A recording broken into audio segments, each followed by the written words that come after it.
화성 바퀴벌레와 싸우는 일본인들 영화. 여러분 안녕하세요. 오늘은 2016년에 개봉한 일본 SF 영화 테라포마스를 볼 겁니다. 이 영상은 영화에 대한 다량의 스포일러를 포함하고 있습니다. 안전벨트 매시고 그럼 시작합니다. 우리 인류는 21세기를 살아가고 있습니다. 현재 지구의 천연자원은 인구 과잉과 환경재해로 이미 고갈되어 가고 있는데요. 이 문제를 우리는 어떻게 헤쳐나갈 수 있을까요? 과학자들은 화성 식민지로의 이주를 하나의 방법이라고 이야기합니다. 지금 우리가 보게 될 영화처럼요. 화성의 대기 온도는 영하 58도입니다. 인간이 생존할 수 없는 온도죠. 때문에 화성으로 인류를 이주시키기 전에 우리는 화성을 지구처럼 만들어야 합니다. 이걸 행성 개조, 테라포밍이라고 말합니다. 화성의 기온을 상승시킬 테라포밍 계획으로 과학자들은 두 가지 방법을 제시했습니다. 첫째, 화성 지하에 있는 일산화탄소를 지면으로 방출시켜서 화성 표면에 온실 효과를 발생시키려고 했고, 둘째, 화성 지표를 검게 칠해 태양열을 반사하지 않고 흡수하도록 하려고 했죠. 이를 위해 지구에서는 화성으로 이끼와 거기서 잘 적응해 생존할 수 있는 생물인 바퀴벌레를 보냈습니다. 곤충들은 이끼가 행성 지표 곳곳으로 빠르게 퍼지도록 했고, 과학자들의 계획도 성공적으로 완수되었습니다. 수세기가 지났습니다. 지구는 2597년이에요. 젊은 연인이 경찰의 추격을 피해 도주하고 있네요. 이 젊은이들은 법을 강제로 집행하는 경찰에게서 벗어날 수 없습니다. 결국 포위당하고 말아요. 2년이 지나 2599년이 되었습니다. 아까 그 커플은 지금 우주선 위에 있습니다. 바로 코마치와 나나오입니다. 이들뿐만 아니라 지구에서 온 다른 범죄자들도 우주선에 타고 있습니다. 테러리스트, 전직 경찰, 야쿠자 조직원, 도둑 등 종류도 다양한 범죄자들이네요. 이들은 전부 화성으로 가고 있습니다. 나나오는 정부가 대체 무슨 기준으로 이런 사람들을 선택했는지 알지 못하겠다고 하죠. 코마치와 나나오도 말하자면 평범하진 않은 사람들입니다. 나나오는 매춘부로 일했었고, 코마치는 그런 나나오를 구하려 업소의 포주와 싸웠죠. 나나오는 남자들이 쌈박질로 문제를 해결할 때까지 두고 보기만 하는 무력한 여자가 아니었습니다. 그녀는 둘이 시비가 붙은 사이 포주의 등을 칼로 찔렀어요. 코마치는 참 고결하게도 포주를 살해한 죄를 자신이 뒤집어쓰고 책임을 떠맡았습니다. 2년 전 경찰이 그들을 체포하려 한 이유가 바로 이 사건 때문이었죠. 연인이 경찰에 붙잡히기 직전 어디선가 수수께끼의 남자가 나타났습니다. 그는 테라포밍 계획의 설계자였습니다. 그는 그들에게 화성 탐사를 제안했어요. 이 프로젝트에 응하지 않으면 코마치는 사형, 나나오는 살인 방조로 10년 이상 수감될 것이라고 협박했습니다. 나나오는 보수가 높다며 즉시 동참하기로 결정했지만 코마치는 고민에 빠졌어요. 분명 꿍꿍이가 있어 보였거든요. 하지만 사형 선고를 받은 이상 별다를 수가 없었던 코마치도 동의하고 계약을 맺었습니다. 우주선 벅스 2호에 탑승한 사람들은 모두 저마다 사연이 있었습니다. 하지만 그들은 모두 간단해 보이는 하나의 중요한 임무를 가지고 화성에 왔습니다. 그건 아주 쉬워 보였어요. 화성에 착륙해서 미개척지를 모두 탐사하고 바퀴벌레를 죽이는 약품을 곳곳에 배치하는 것뿐이었죠. 탐사대 우주선이 착륙했을 때 예상 외의 화성의 모습에 모두들 놀랐습니다. 행성은 녹색이었고 초목과 흙으로 가득한 모습으로 바뀌어 있었어요. 그리고 밖에서도 자유롭게 호흡을 할 수 있었죠. 탐사대장은 대원들을 그룹으로 나누어서 지역 정찰을 보냈습니다. 바퀴벌레들은 이미 방출한 독가스로 인해 죽었을 테니 공충으로 인한 감염 등의 문제는 걱정하지 말라면서 말이죠. 하지만 대원들이 정찰을 하며 발견한 건 죽은 곤충들의 시체가 아니라 진짜 화성인들이었습니다. 거대 바퀴벌레 말입니다. 그것들은 인간의 형태를 하고 있었고 엄청난 근육질에 원시적인 무기도 다루는 듯한 모습이었어요. 닌자 거북이처럼 말이죠. 코마치와 나나오가 붉은 행성의 주민인 그들과 처음 마주친 건 나나오가 이 임무에 자원한 이유가 돈이 아니라 코마치의 사형을 막기 위한 것이었다는 이야기를 하고 있었을 때였어요. 그 화성인을 마주쳤을 때 둘이 대화는 끝이 났습니다. 코마치는 그것에게 인사하는 제스처를 보냈지만 그놈은 평화적이지 않았습니다. 화성인은 눈 깜짝할 새 나나오에게 다가와 그녀의 목을 말 그대로 부러뜨려 버렸습니다. 코마치가 벙쪄 있는 사이 그것은 아주 빠르게 사라져 버렸어요. 코마치는 나나오의 시신을 우주선으로 가지고 왔습니다. 다른 그룹에게도 괴물에게 무참히 살해당한 여자가 있었죠. 탐사대원들은 모두 모여 대장에게 대체 무슨 일이냐며 항의했습니다. 대장은 먼저 본 탐사대가 발견한 괴물들에 대한 이야기를 해줍니다. 실험 과정에서 바퀴벌레가 돌연변이를 일으켰고 화성으로 보내진 그 개체들이 우주 방사선 등 환경의 자극으로 인해 약 500년 동안 엄청난 속도의 진화를 겪어 사람의 모습을 띠게 된 것이라고 말입니다. 탐사대원들이 마주친 게 바로 그 바퀴벌레들이었던 것이죠. 그리고 그들을 테라포마라고 부른다고 말했습니다. 대원들이 알고도 이 작전을 하려고 했냐며 항의하자 갑자기 설계자가 홀로그램으로 나타났습니다. 그는 탐사대원들을 개조했다고 이야기했습니다. 이런 상황에 대응하기 위해 각자 다양한 곤충의 DNA를 주입했고 그것을 활성화시킬 수 있는 활성제를 주었다고 말입니다. 그는 대원들에게 활성제를 이용해서 돌연변이 곤충 괴물들을 말살시키라고 지시했습니다. 그래도 탐사 대원들이 항의하자 서명한 것은 본인이며 그에 대한 보상과 위험을 감수하고 한 것이 아니냐고 반박합니다. 설계자가 떠나고 대장은 활성제를 맞으면 각자 주입된 DNA에 따라 곤충으로의 신체 변형이 일어나고 초인적인 힘을 발휘하지만 일정 시간이 지나면 다시 돌아온다고 말합니다. 하지만 적정량을 초과해서 맞으면 영영 곤충의 형태로 남을 수도 있다고 경고하죠. 대원들은 계획대로 하는 것은 너무 위험하다며 술렁이기 시작합니다. 그때 화성인 하나가 우주선 쪽으로 다가왔습니다.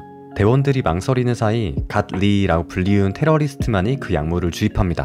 모든 멤버들은 각자 다른 곤충의 DNA를 받았는데 이 남자는 활성제를 맞자 손에서 불을 뿜어낼 수 있는 곤충 인간으로 변했습니다. 한 마리 거대한 폭탄 먼지벌레가 된 거였죠. 우주선을 나가 테라포마와 대결하는데요. 거의 이기는 듯 했습니다. 하지만 테러리스트가 뿜어낸 불은 테라포마에게는 큰 피해를 주진 못했고 단숨에 갓 리는 말 그대로 아작이 나버렸습니다. 그 돌연변이 바퀴벌레는 창문으로 기어 올라와서는 우주선 안으로 들어오려고 했습니다. 코마치가 그것을 막기 위해 활성제를 맞으려고 하자 대장이 그를 말렸습니다. 그는 자신이 활성제를 맞고 총알 개미 인간으로 변했습니다. 그 사이 테라포마는 창문을 깨고 들어와 대원 2명의 머리를 단숨에 날려버렸어요. 하지만 대장의 능력은 거의 무적에 가까웠고 아주 쉽게 그 괴물을 무찔렀습니다. 안심도 잠시 엎친 데 덮친 격으로 돌연변이 바퀴벌레들의 군단이 우주선을 둘러싸기 시작했습니다.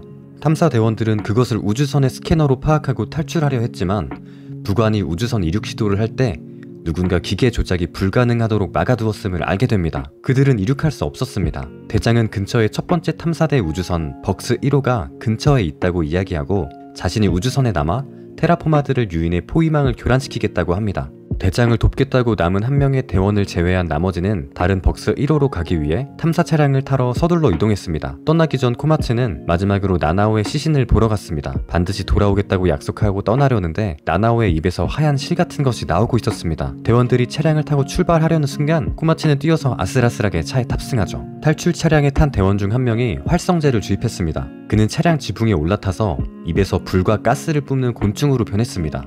그가 추진체 역할을 한 덕분에 차량은 앞을 막고 있는 포위망을 말 그대로 뚫어버리고 엄청난 속도로 달려나갔죠. 대장은 차량이 무사히 포위망을 탈출하는 것을 보고 우주선에 탄 바퀴벌레들을 죽이기 위해 우주선을 봉쇄, 산소를 모두 배출시켰습니다. 바퀴벌레들은 질식하기 시작했어요. 대장과 남은 대원도 정신을 잃기 시작했고 남자 대원은 죽은 듯 쓰러졌습니다.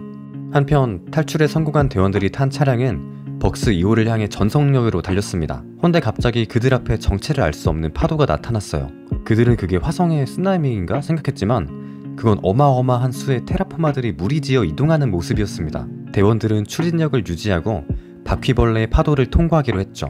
이번에는 운 좋게도 문제없이 그것을 뚫고 지나가는 데 성공했습니다만 좋아할 틈도 없이 더 커진 두 번째 파도가 그들을 향해 다가오고 있었습니다. 이번엔 차량의 추진력이 되고 있는 지붕의 곤충 인간을 보호할 필요가 있었습니다. 그래서 2명의 여자 대원들이 활성제를 주입하고 매우 튼튼한 갑옷을 가진 딱정벌레로 변했습니다. 그들은 지붕으로 올라가 최선을 다해 버텼어요. 하지만 두 번째 파도는 너무 강력했어요.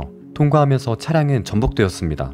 그 틈에 지붕 위에 세 사람은 굴러떨어져 돌연변이들에게 살해당했고 차 안에 있던 대원들은 의식을 잃었습니다. 같은 시간 벅스 2호에선 무슨 일이 있었을까요? 사실 아무도 몰랐던 이중첩자가 있었습니다. 바로 대장의 조수이자 처음으로 바퀴벌레들에게 살해당한 것으로 알고 있던 여자 대원이었죠. 그녀는 바퀴벌레의 정신을 조종하는 능력을 지녔는데 테라포마에게 공격당해 죽기 직전 그 능력을 이용해서 살아남은 것이었습니다. 그녀는 벅스 2호에서 대장을 죽이고 두 번째 배신자를 살려냈습니다. 바로 대장을 돕겠다고 자원한 남자 대원이었죠. 그는 사실 죽은 다음에도 물에 접촉하면 살 수 있는 능력을 가진 곤충 DNA를 가지고 있었거든요. 이 배신자들은 사실 탐사대와는 애당초 다른 임무를 가지고 있었습니다. 그들의 임무는 테라포마의 알을 지구로 가지고 오는 것이었어요.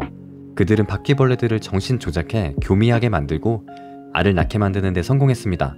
이들이 벅스 2호의 이륙 준비를 거의 마쳤을 때 코마츠와 차량 전복에서 살아남은 대원들은 첫 번째 탐사대 우주선 벅스 1호에 도착했습니다.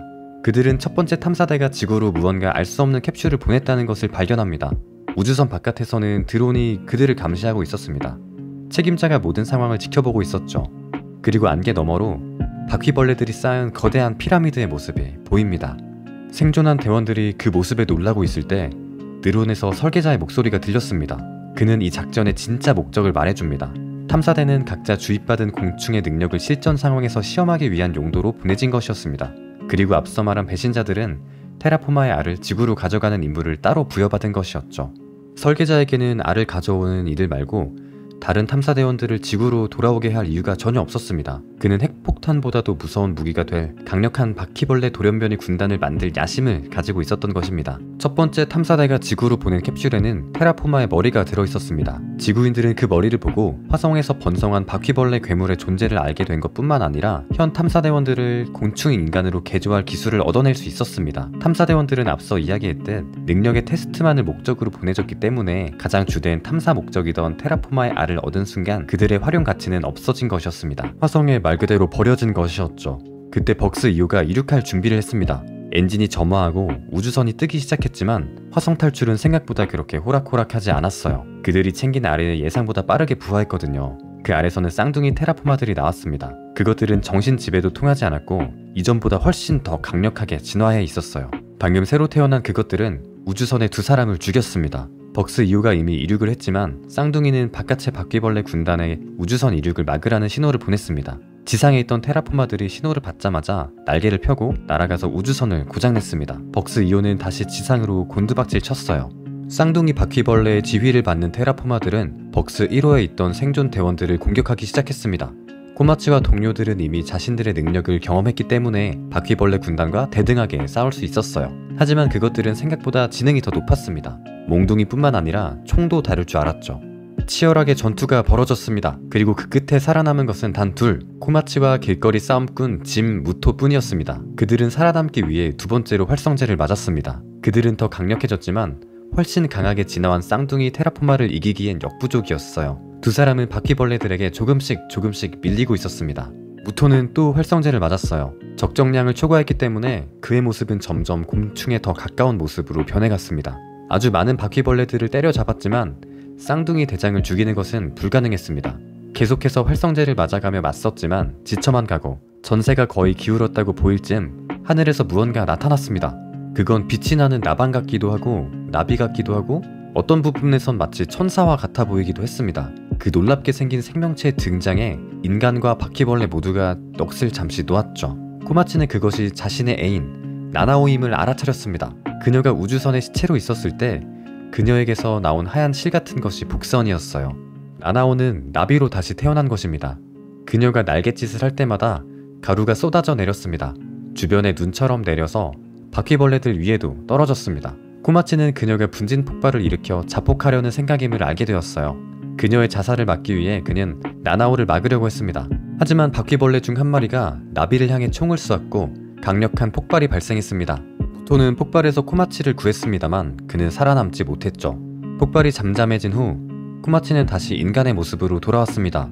쌍둥이 대장 중 한 마리가 살아남아 코마츠에게 덤볐지만 코마츠가 인간의 모습으로 가한 공격에도 비틀대며 쓰러지고 말았습니다. 코마츠는 바닥에서 헐떡이는 그 테라포마에게 연민을 느꼈는지 죽이지 않고 돌아섭니다. 그는 종전에 추락한 벅스 2호에 탑승했습니다. 거기엔 아까와 같은 능력으로 우주선 추락에서도 살아남은 배신자 대원이 있었죠.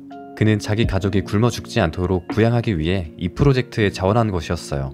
그들은 비상용 탈출선에 탑승해 지구로 출발했습니다. 그리고 각자의 방식으로 복수를 다짐하죠. 탈출선 밖 지면에서 대장 테라포마는 의미심장한 표정을 지으며 그들에게 탈출할 기회를 줍니다. 코마츠 또한 지구에서의 일을 마치고 반드시 화성으로 돌아오리라 다짐하죠. 그가 가장 사랑한 존재가 아직 화성에 있었기 때문입니다. 지구의 모든 사람들이 설계자가 화성에서 저지른 만행에 대해 알게 되었습니다. 탐사 대장이 죽기 전 모든 데이터를 지구에 전송해 모든 것을 폭로했기 때문이죠. 설계자는 그 상황을 모면하기 위해 도망치려 하지만 철컥 설계자의 비서가 그에게 총을 겨눕니다. 그녀는 정부가 그를 감시하기 위해 심어둔 스파이였어요. 정부는 설계자를 죽여 모든 죄를 설계자에게 뒤집어 씌우려고 했습니다만 그는 손쉽게 총알을 맞고는 오히려 비서를 죽였습니다. 그리고 탐사대의 탐사 결과와 전투 데이터를 가지고 도망갔습니다. 오늘 영상은 여기까지입니다. 제 영상이 재미있으셨다면 좋아요와 구독, 그리고 다른 영상들도 많은 관심 부탁드려요. 더 재미있는 영상 많이 가지고 돌아오겠습니다. 감사합니다. 그럼 모두들 안녕!